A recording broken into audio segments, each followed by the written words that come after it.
Bonjour Philippe. Bonjour Emmanuel. Pour cette émission, vous nous proposez un duo de dirigeants célèbres qui a marqué de son empreinte l'histoire de France, mais pas que dans le domaine politique.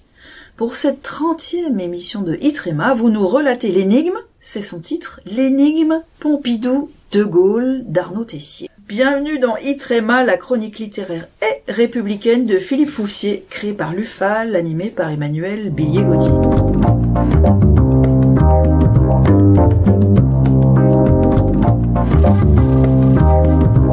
Alors, on pensait peut-être tout savoir sur les relations Pompidou-De Gaulle, entrées dans l'histoire depuis un demi-siècle. Biographe de Lyautey, de Péguy, de Richelieu et de Philippe Séguin, le normalien et énarque Arnaud Tessier éclaire les rapports de ce couple politique d'un jour nouveau.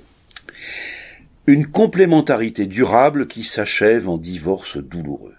On a beaucoup écrit sur les rapports entretenus par le général de Gaulle avec son successeur à l'Élysée, sur les périodes harmonieuses de 1945 à 1965, et aussi sur le lent processus d'éloignement qui se matérialise en 1968 et s'amplifie jusqu'à la mort du général en novembre 1970. Georges Pompidou a toujours entretenu une relation faite de distance avec De Gaulle.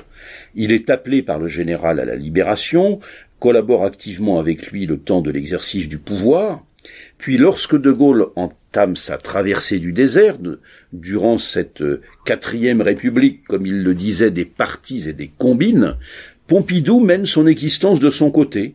Il participe à l'aventure du Rassemblement du peuple français, le grand parti créé par De Gaulle, mais de manière assez distante. Il revient en 1958 pour diriger le cabinet du général nommé président du Conseil, on dirait aujourd'hui Premier ministre, par René Coty, mais il s'éloigne à nouveau dès lors que le héros de la France libre est élu à l'Élysée. La question algérienne résolue, De Gaulle entame une nouvelle phase, et c'est désormais à Georges Pompidou qu'il fait appel pour Matignon en 1962. Il y détient, Pompidou, toujours aujourd'hui le record de longévité comme Premier ministre, demeurant chef du gouvernement 6 ans. Arnaud Tessier convoque à juste titre les 20 années de différence d'âge entre les deux hommes. De Gaulle a 24 ans quand débute la Grande Guerre. Pompidou seulement 3 ans. L'épreuve des guerres les distinguera, les deux, au-delà même du fait que le premier fut un militaire et le second un intellectuel, normalien passionné de littérature, de poésie et d'art moderne. L'auteur en tire plusieurs leçons. De Gaulle est habité par l'histoire et ses tragédies. Pompidou estime que la France, comme lui-même d'ailleurs, a droit au bonheur, une notion que l'homme du 18 juin redoute, tant elle peut s'avérer une illusion dangereuse. Mais est-ce la question sociale qui va peu à peu éloigner les deux hommes ? Eh oui, c'est ce qu'on va voir précisément. De Gaulle ne voit que par la France et vit la politique comme un sacerdoce. Pompidou observe la société et aime à se ménager des moments privés de loisirs.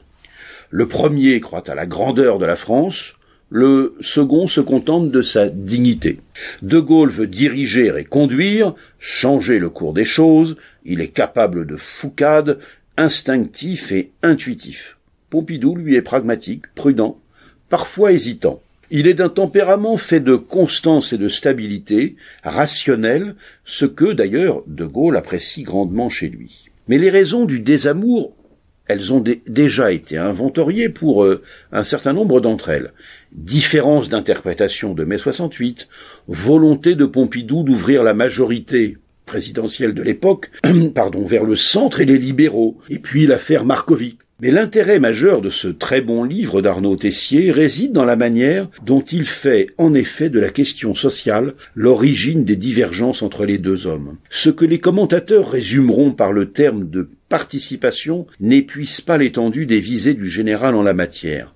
L'auteur consacre des développements très instructifs à ces controverses. Car en effet, à partir de 1965, De Gaulle veut engager la France dans une grande aventure réformatrice dans ce domaine social, mais ne réussira jamais à convaincre son Premier ministre. Ardents partisans de cette évolution, les gaullistes dits de gauche, Louis Vallon, mais surtout René Capitan, seront à la manœuvre pour bâtir en vain ce projet, mais aussi finalement pour affaiblir Pompidou, lequel sortira vainqueur de l'ultime bataille avec De Gaulle en lui succédant à l'Élysée en 1969. Voilà pour ce livre très intéressant, donc qui porte sur les années plutôt 45-70, ce qui nous plonge un peu dans l'histoire du siècle passé.